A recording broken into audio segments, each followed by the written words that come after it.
Vamos lá, meu nome é Márcio Moreira, fui triatleta amador durante aí quase 30 anos, iniciei na década de 80, o triatlo, e tive o privilégio de, em 2009, classificar para o Ironman do Havaí, né, que era um sonho da minha geração, né, ir para o Ironman do Havaí.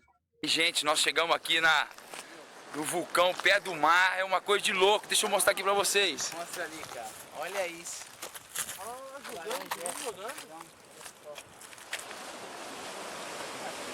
O mar tá... O triatlo.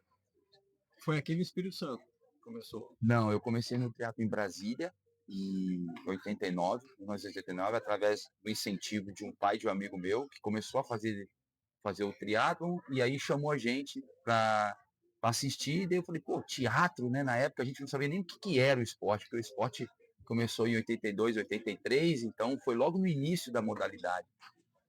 E aí eu fui assistir a prova, né, dele competir, cara, e aos 14 anos de idade eu fiquei apaixonado pelo esporte, e já cheguei em casa e falei, mãe, eu quero fazer um tal do triatlon. Ela, que é isso, meu filho? Ela falou, o pessoal nada, anda de bicicleta e depois corre, é mó loucura. Ela falou, meu filho, isso aí, as pessoas vão morrer fazendo isso na época. Eu falei, não, mãe, é maravilhoso e tal.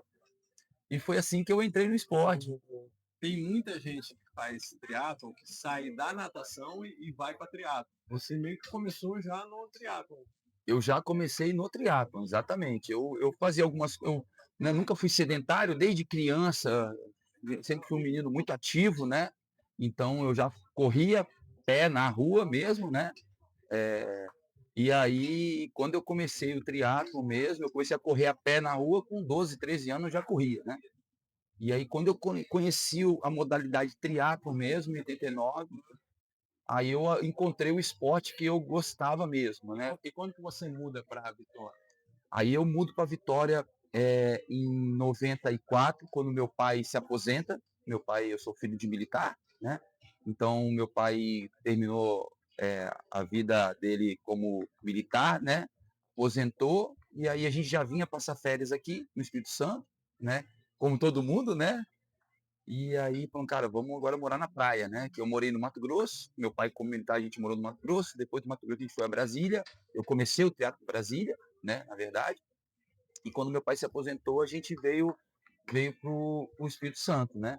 E eu já vim com a formação de triatleta. Então, eu comecei em Brasília o triatlo, né? Onde é o celeiro dos grandes triatletas, como Alexandre Manzan, como Leandro Macedo, né? Como Paulo Guimarães, que é um grande amigo meu. E o processo de treinamento, o acesso à informação, ao treinamento, como é que era o treinamento naquela época? Sim, assim, eu digo o seguinte, o processo de treinamento começou em casa, com, querendo ou não, com a autorização da família. Porque quando você se predispõe a tentar conseguir uma vaga para o Ironman do Havaí, você tem que mudar toda a logística sua de vida, né? Porque completar o Ironman, eu digo que hoje grande parte das pessoas que se dedicam consegue, mas conseguir uma vaga para o Ironman do Havaí já é outra coisa. Então eu comecei, né, em casa, porque eu precisava de tempo, né? De muito tempo eu precisava, porque não é o tempo para você treinar, é o tempo para você treinar e o tempo para você descansar, Se recuperar. para você se recuperar para uma nova sessão de treinamento. Você era casado, né? Eu tinha acabado de casar, né? Eu casei em 2008, e aí eu conversei com a minha esposa da seguinte forma, eu falei, qual que é o seu sonho? Que eu vou te falar qual que é o meu. Aí ela falou assim, meu sonho é a gente ter nossa casa própria, ter nosso filho, ter a construção da nossa família. Eu falei, eu tenho esse sonho também, mas eu tenho um sonho de ir para o Ironman do Havaí, eu preciso da sua ajuda. Se você não me ajudar, eu não consigo. Ela falou, o que você precisa? Eu falei, precisa ter a paciência comigo, que eu vou ficar, todos os finais não tem festa, nos finais de semana, não tem cervejinha, não tem, é só treino, cansaço, muitas vezes você fica cansado mentalmente, não é só fisicamente, é mentalmente, do excesso de treinamento, e eu preciso da sua ajuda. E graças a Deus eu tive esse apoio, e entrei no processo de treinamento que eu não era 100% sedentário, muito pelo contrário, já vinha numa casa, eu peguei 6 meses da minha vida diminuí meu ritmo de trabalho. Eu sou professor de educação física, dava aula. Aí eu diminuí, eu dava só 2 aulas de manhã, 2 aulas à noite e tinha o dia inteiro para treinar. Não tinha dinheiro para comer um cachorro-quente na rua, mas eu tinha tempo para treinar. Uma das coisas que eu acho que é interessante comentar é entre os custos, entre cada escolha uma renúncia, né? Sim. Uma das coisas mais importantes é você administrar o tempo. Sim. É você criar tempo para você treinar, tempo para você se recuperar, Sim, e talvez isso seja mais caro do que o equipamento. Como você falou, ó, eu tive que sim, abrir mão de trabalhar X horas para sim, conseguir fazer. sim. Então, eu não tinha equipamento top na época, não tinha, muito pelo contrário, mas eu acreditava que eu poderia conseguir a vaga, né? Que era uma coisa que eu ouvi de muitas pessoas falar assim, cara, conseguir a vaga do Ironman da Bahia, você só para gringo. A gente não consegue não, ainda mais eu, morador aqui do Espírito Santo, né, que nunca ninguém tinha conseguido, isso é uma coisa praticamente impossível, porque você não tem condição disso. E eu falei, não, a gente tem condição. Eu falo para todo mundo, eu falo qualquer um do Espírito Santo tem condições. Basta pagar o preço, basta se dedicar, basta você fazer o caminho certo para conseguir essa vaga. Porque a dificuldade toda é você ter o tempo. Então, na minha época, eu abri mão de trabalho, né? Não tinha dinheiro para fazer nada, só tinha dinheiro para pagar o aluguel onde eu morava, para pagar a comida e mal pagar a internet e combustível do meu carro. Tanto que faltando 1 mês e meio para a prova, eu não tinha mais grana nenhuma, fui no banco, fiz o empréstimo para comprar um suplemento, para conseguir terminar meu ciclo de treinamento para o Ironman, que eu acreditava que aquilo ali ia, né? Porque na época a gente comia BCA, né? Tomava BCA, né? Não tomava outra coisa, não tinha essa whey protein, não era tão divulgada, Já tinha creatina. gel, Não, o que a gente tomava era carboidrato. maltodextrina sem sabor, né? O nosso carboidrato era maltodextrina, não existia, estava surgindo o gel ainda, mas tudo sem sabor, né? Não tinha essa tecnologia da, da alimentação de hoje. Hoje você faz um cálculo por hora de gasto energético e faz a sua performance melhorar absurdamente. Eu fiz o meu primeiro Ironman comendo batatinha assada com sal e castanha de caju e uva passa. Foi o que eu fiz. E maltodextrina sem sabor. Era um bom remédio aquilo ali, né? Qual foi a prova que você conseguiu o índice? Foi em 2009, que foi o ano que eu abri mão das coisas, né? Consegui fazer um ciclo de treinamento, acabei machucando no final do ciclo, faltando 1 mês para a prova, acabei machucando, tive uma lesão no tendão calcâneo, acabei tendo que fazer uma infiltração, porque senão não ia conseguir chegar na prova, porque na época, igual eu estava te falando, a gente pensava que era treinar muito volume, eu corria 90 km por semana, eu pedalava quase 600 km por semana, e corria e nadava pouco, nadava 20 e poucos quilômetros por semana, né? A natação era muito pouca, porque a natação em relação ao ciclismo e a corrida do Ironman, ela é muito insignificante, muito significante, exatamente. Então, eu nadava pouco, mas pedalava muito e corria muito. Então, eu acabei tendo uma lesão. E qual foi o tempo que você conseguiu? Eu fiz em Florianópolis 9,22. 9,22. Na minha época, tinham 1.250 atletas. Eu fui o 25º geral na prova. Entre os amadores, se eu não me engano, eu acho que fui o 8º. E da minha categoria, que era 30 a 34, eu fui o 3º. Tá, isso foi em 2009. Presta atenção nisso. Quando foi que um capixaba bateu o seu tempo? Foi agora, o Zezinho bateu agora esse ano, 2025, bateu por 20 segundos, eu acho. Bateu por 20 segundos o tempo. Aí vocês têm uma ideia, o equipamento da época, o treinamento da época, o gel da época, o que era esse tempo? Ah, não, a realidade é diferente, né? Assim, bem diferente. Eu vou dar um exemplo, assim, começando pelo percurso. O percurso que era em Florianópolis, a gente ia em Canasvieiras. Assim. Tinha a subida da igrejinha? Tinha a subida da igrejinha, que era... A subida da igrejinha, conta aqui. Não, a subida da igrejinha... 99% caminha. 99%. 99%, ninguém consegue correr na subida da igrejinha. O primeiro ano que eu fiz tinha... subida da igrejinha. E você pegava aquele altiplano das Canavieiras e voltava, né? E... para conseguir ir para o Ironman, fiz toda uma dificuldade, vendi camisa, fiz churrasco, fiz rifa para conseguir o dinheiro para o Havaí, né? Nunca não tinha condições financeiras nenhuma de ir para lá. Graças a Deus deu certo. O Havaí é uma prova maravilhosa, assim, o ambiente ele é mágico, Em termos de estrutura do evento, eu digo para todos, o Ironman Brasil, ele tem uma estrutura física melhor que o do Ironman do Havaí. Sério? Sério, inclusive eu falei isso pro Galvão lá em 2009. A estrutura do Ironman Brasil, ela é fantástica, fantástica, até melhor que o Ironman do Havaí. Só que o Ironman do Havaí, ele tem a magia, né? E você tá na ilha da magia, você tá na ilha do Ironman, né? Então, a prova é uma prova duríssima, né? Natação maravilhosa, você nada para estar dentro de um aquário, os peixes vindo, Água é. Porque água transparentíssima. eu tinha a impressão, por ser pacífico, que a água é gelada. Daí Não, falou, não, a água é quente, quente. provavelmente eu não vou poder usar a roupa de borracha. Isso, não pode usar roupa de borracha. Então, a parte do ciclismo duríssima, porque você sai ali de Kona, né? E vai até Ravi e volta. Então, você pega muito vento, é um lugar muito úmido, extremamente úmido e quente. Então, a troca de calor com o ambiente é muito difícil. A parte da maratona, você sai ali da orla ali de Ali Drive, né? E vai até uma parte que aumenta a temperatura, você está ali correndo ali a 37, 38 graus, você vai chegar a 42, né? Uma parte bem quente do percurso, né? Então o Ironman do Havaí, ele não é só a dificuldade de você terminar a prova. Tanto que eu fiz a prova lá em 11 horas e 40, se eu não me engano. Aqui eu fiz 9h20 e pouco. Eu cheguei lá, cheguei machucado, tudo bem que cheguei machucado, mas mesmo assim a prova ainda era muito difícil. A prova lá é muito difícil, né? É muito difícil, né?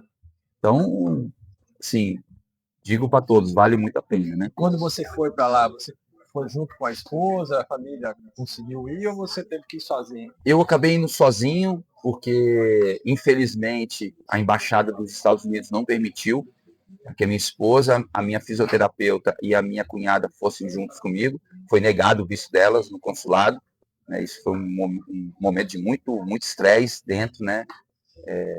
Que eu queria ter vivenciado isso com a minha família e, infelizmente, não permitiram. Eu acabei indo sozinho, né? Mas, enfim, teve que ser assim. Seria muito mais prazeroso ter ido com a minha família, que era um sonho não só meu, mas um sonho da minha família, né? A classificação para o Ironman do Havaí não era um sonho só meu, era um sonho da minha família, né? E a gente foi vetado disso, de ter concluído esse sonho junto, né? Quando você volta, primeiro, acabou a prova, e qual que é a sensação? Puta, fiz o Ironman do Havaí. Que pra gente que via isso na televisão.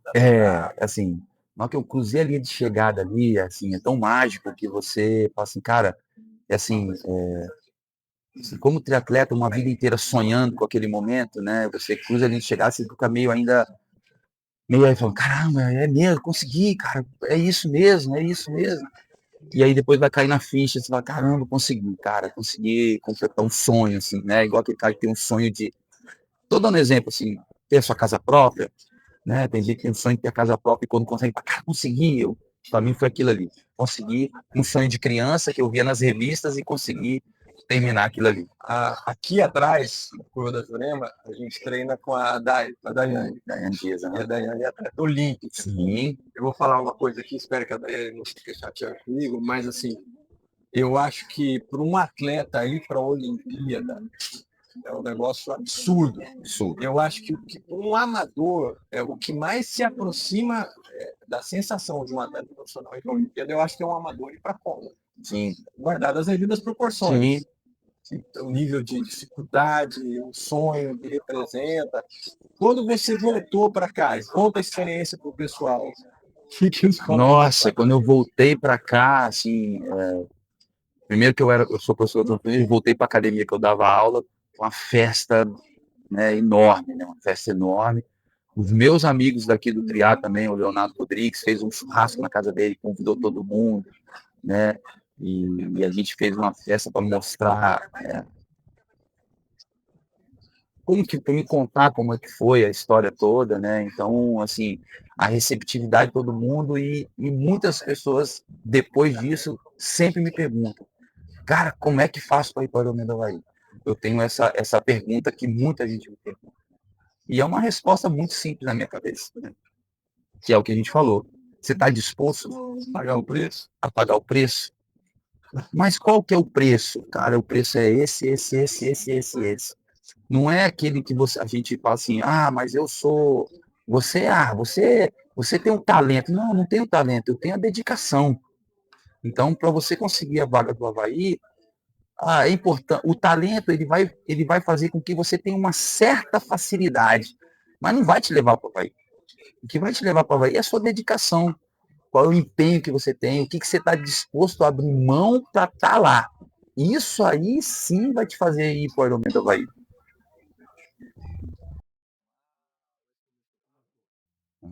E o seu primeiro Ironman? O meu primeiro Ironman ele veio com um desafio, né? Que meu pai tinha falecido em 2000. E aí eu falei, cara, eu vou fazer uma homenagem pro meu pai, né? E aí vou completar uma prova tão difícil. E aí eu comecei o processo de treinamento, né? O Ironman, né? Porque eu digo o seguinte, você não se torna um Ironman quando você cruza a linha de chegada do Ironman. Você se torna um Ironman no processo de treinamento. Isso é o mais importante. Cara, Isso é o mais difícil, né? Minha experiência é muito pequena, mas eu acho que aqueles treinos, aquele caminho todo, te seguindo, tal, até chegar lá, é tão legal quanto a prova. Sem É dúvida. muito legal. É muito legal. E só a gente fazer assim com amigos, pessoas que eu fiz muita Sim, amizade. Né? perfeito. Isso A é a gente se melhor parte. divertia pra caramba. Pô, e daí quando você conta a minha experiência que quando você fazia os treinos, tô sofrendo. Cara, quando acabou o Ironman e tal, fica um tempo parado. Eu senti uma falta dos longões. Isso aí. Exatamente. A gente não é muito normal, né? Não. Ele gosta do sofrimento. Aí você fez esse de. Aí eu comecei a treinar, né? E aí eu me inscrevi na prova de 2002. Ironman em Florianópolis, 2002. O Ironman, se eu não me engano, ele veio de Porto Seguro, ele começou o Ironman em Porto Seguro e veio para Florianópolis já na mão do Galvão, né? Desde 2000. Eu fiz a prova em 2002, né? Se eu não me engano, ele chegou em Florianópolis em 2000, não tenho certeza. Eu sei que eu fiz 2002, foi minha primeira prova. Eu fiz a prova minha primeira prova, eu fiz 10 e, se eu não me engano, 10 e 24 a minha primeira prova de Ironman, né? Na época da sunga, fiz a prova toda de sunga, né? Toda de sunga, né? Que não existia ainda os macaquinhos que tem hoje, a tecnologia de roupa que tem hoje, né? Então era sunga mesmo e camisa regatazinha curtinha, entendeu? E foi minha primeira prova, sim. E fiquei apaixonado porque assim, eu fiz até uma preparação psicológica na época, porque durante a preparação, eu falo assim, cara, puta, eu vou nadar 3.800, vai faltar 180, vai faltar 42. E durante a minha preparação mental, junto de um profissional que eu contratei, ele falou assim, você tem que mudar o seu pensamento. Eu falei, como assim? Ele falou, você não tem que pensar quando você sai da água que falta 180. Só falta. Quando você entregar o pedal, só falta 42. Se você pensar ainda falta, você pode estar criando uma barreira ali para você, entendeu? E foi assim que aconteceu. Então, quando eu saí da água, eu falei, cara, eu chorava, assim, de emoção, e já falava assim, cara, só falta 180, 42. Caralho, tomada. E aí, quando eu entreguei o ciclismo, foi a mesma coisa. Eu falei, caramba, só falta maratona, vambora, entendeu? E quando eu terminei, foi o ápice, assim, porque você muda o seu modo de pensar para tudo na vida. Porque, pelo menos comigo, aconteceu o seguinte, eu pensei assim, eu fiz uma distância dessa, eu fiz o Iron, cara, qualquer coisa que vier na minha vida fica fácil. Eu faço. E foi o que aconteceu. Então, qualquer dificuldade que eu tinha ao longo da minha vida, a partir de 2002, eu sempre atribuía muito à distância, ao Ironman, pensando, cara, se eu fiz uma prova dessa tão difícil, qualquer coisa que vier eu consigo fazer. Hoje o pessoal chama isso de resiliência. Hoje chama de resiliência. E já tinha outros colegas aqui que já tinham feito, que estavam fazendo, ou você foi o primeiro a fazer a distância? Não, aqui já tinha, se eu não me engano, em 2000, quem fez o primeiro Ironman foi o Ângelo Liana, em 2000, Porto Seguro ainda. Teve o Elton Alvim também, que fez Porto Seguro. Se eu não me engano também, Aí já em 2001 teve o Gustavo Vilar, que fez também, que é um grande amigo meu. E aí sim, e eu captando essas informações dele, né, como que é, aquela coisa toda. E aí sim, em 2002 eu fiz a minha primeira prova. Então a gente falou. Ah, tá. Fala das assessorias. Naquela época, não tinha tantas assessorias como tem hoje. Sim, Quais assessorias que tinham na ocasião? Na época que você fazia parte da FECAP? sim. Na época que tinha a gente assumiu a federação, se eu não me engano, 2012, se eu não me engano, a assessoria que tinha praticamente tinha a Limiar, que era do Richard e do Léo, né? Que hoje tem a L3, tinha a Ultra do Guzmão,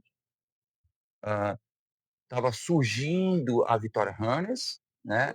A A Vitória BR. Runners naquela época fazia só corrida. Ela começou. Depois que o Cadu Isso, começa a se dedicar a fazer o triatlon também. exatamente. Aí o Cadu foi buscar estudar, buscar as informações específicas da modalidade, e aí sim, né, desenvolveu.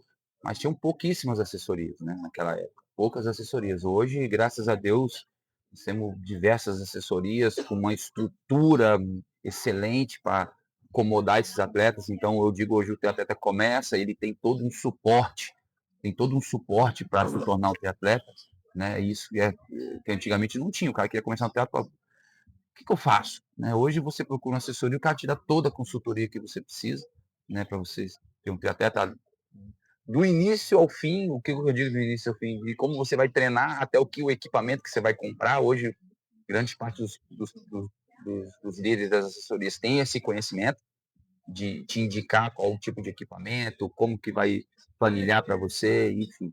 E trabalhar em cima do seu Eu lembro objetivo. assim, até um agradecimento. O Cadu me chama para fazer triatlon e para entrar num projeto de Ironman. E isso eu tinha 48 anos. Então eu lembro assim, daquela época, depois eu volto aos 52, eu passo numa prova, a evolução É, já era absurda. E hoje eu acompanho os treinos do pessoal, pelos aplicativos e tal, eles estão ainda melhores, né? Então, exatamente. as assessorias investindo muito em conhecimento, treinamento, equipamento, as assessorias evoluíram muito, mas não foi só as assessorias. Hoje eu vejo que tem gente especializada em nutrição do esporte, tem o Rodinho, Uhum, que é um amigo nosso, pessoal, uhum. e tem fisioterapeuta, tem gente fazendo teste, avaliando todo quanto é tipo de parâmetro. Então, hoje o planejamento cresceu muito, mas eu acho que isso também cresce porque você tem gente consumindo, tem gente participando dos eventos. Exatamente. Assim, com a popularização, vamos dizer, do esporte, né? Aumentou muito a quantidade de gente, né? Então, cria-se todo um cenário em volta disso, né? Então, assim, profissional que não tinha na modalidade, ele vem para atender a modalidade, né? Hoje tem nutricionistas especializados em nutrição de endurance, né? Hoje tem profissional de educação física focado em musculação para triatleta, né? Específico, um cara que vai correr, nadar e pedalar, entendeu? Antigamente era uma coisa genérica. O próprio treinamento, antigamente, para você ter uma ideia, antigamente, para você ser triatleta, você achava que você tinha que ter um técnico de corrida, um técnico de natação e um técnico de ciclismo. Só que era uma. O técnico de corrida Não queria se comunicava. não se comunicava com o do ciclismo, né? Então o cara de corrida, você queria correr 90 km por semana, o cara te botava para você 90 km, o do ciclismo 600 km por semana, e o da natação já botava para você nadar 30 km por semana, entendeu? E hoje não é assim, hoje é um conjunto. Hoje o treinamento, a parte científica do esporte cresceu tanto que hoje é um conjunto entre intensidade, volume, né, descanso, que faz com que você tenha essa adaptação fisiológica e cresça cada vez mais como atleta.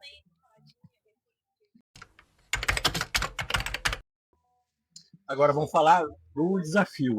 Uhum. Apesar de todo esse crescimento, o único atleta amador masculino a conseguir vaga para a Kona ainda é você, que já foi há décadas.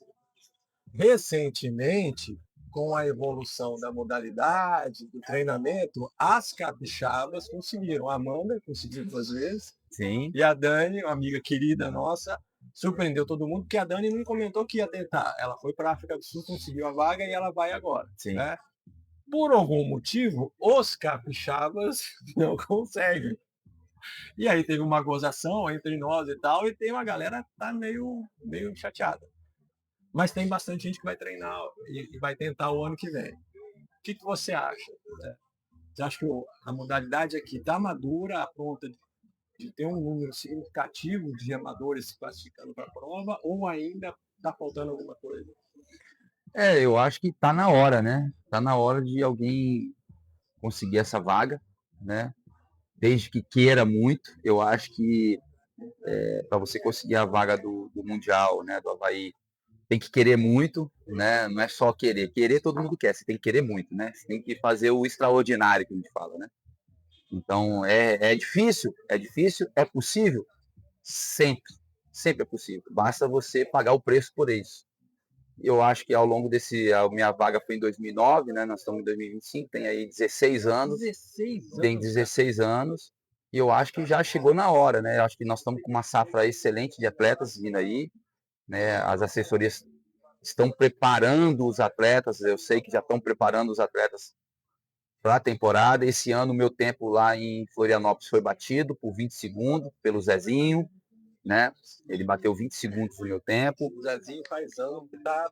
Isso, o Zezinho fez uma preparação super legal, assim, se dedicou bastante, conseguiu bater, mas não conseguiu a vaga, né? Teve um atleta da equipe limiar também, que chegou muito próximo, que é um menino muito talentoso também, e que está muito próximo disso também.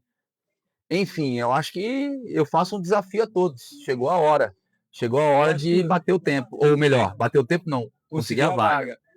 Eu troquei mensagem com o Richard da Limiar, um cara que eu gosto muito, e ele estava muito otimista com a atleta dele. Sim. Eu tenho o Saka e o Burns, que a princípio vão com a gente para a Itália, eles conseguiram vaga para a Nice, acho que eles vão tentar.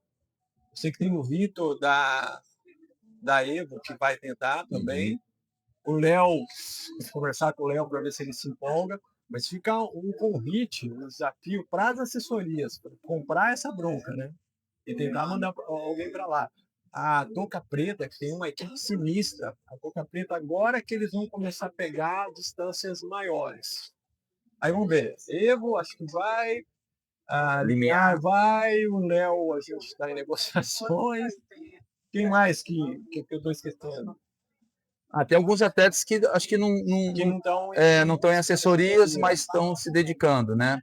Eu acho que isso aí é importante. Eu acho que o desafio ele vem para que a gente consiga elevar o nível técnico, né? Eu acho que o desafio está relacionado a isso, né? Acho que essa brincadeira, vamos dizer, que está sendo feita, não é para ver quem é o melhor que o outro, e sim para a gente motivar todo mundo a chegar lá e conseguir. E é muito divertido. E é muito legal. Muito. É muito legal. Muito. Eu conversei com o Léo, eu acho que eu peguei. O Léo é sempre otimista, sempre alto astral. Acho que eu peguei um dia que ele estava meio puto.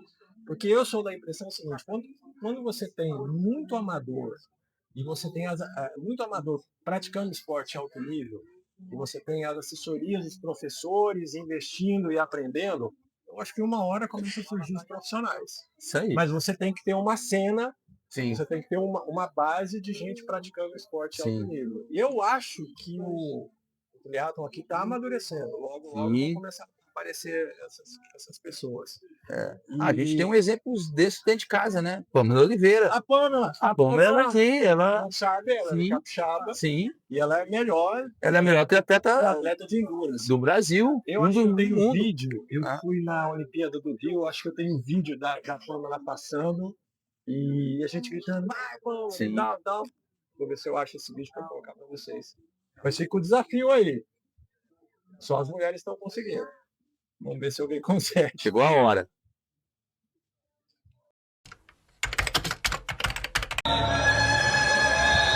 Vai, Pamela! Vai, Pamela!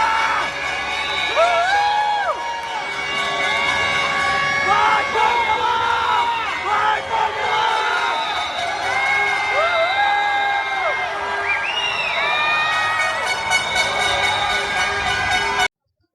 E tem uma coisa que a gente conversou, você já me contou, que você vai se dar de presente o próximo Ironman, que vai ser de Florianópolis, né? Completando 50 anos, você vai participar da prova. Assim, como tudo é uma negociação com a família, né?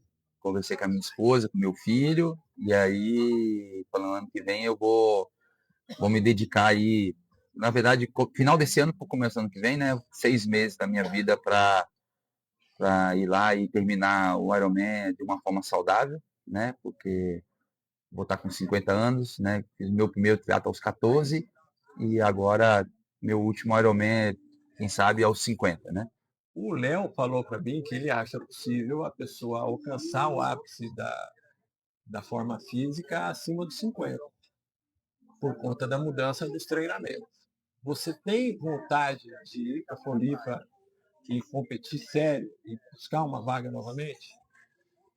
Hoje, dentro da realidade profissional que eu vivo, não me permite, né? Assim, o sonho eu tenho, a vontade eu tenho, mas a realidade é que eu não me permito, não tenho condições, né? Assim, para conseguir isso, eu vou ter que abrir mão da minha vida profissional, né? Eu tenho uma vida profissional muito intensa, né? De trabalho, e para você se dedicar a esse ponto de conseguir uma vaga, ir lá bater um tempo, ir lá conseguir uma vaga, enfim, né, que é totalmente possível, aos 50 anos, ainda mais eu que eu vim desde 14 anos, eu tenho uma base dentro do triatlon, né, então uma base fisiológica, uma base física, uma memória motora, eu tenho uma memória motora dentro do esporte durante muito tempo, é totalmente possível, porém, hoje a minha vida profissional não me permite isso, né, então gostaria muito de conseguir se dedicar integralmente a isso, né?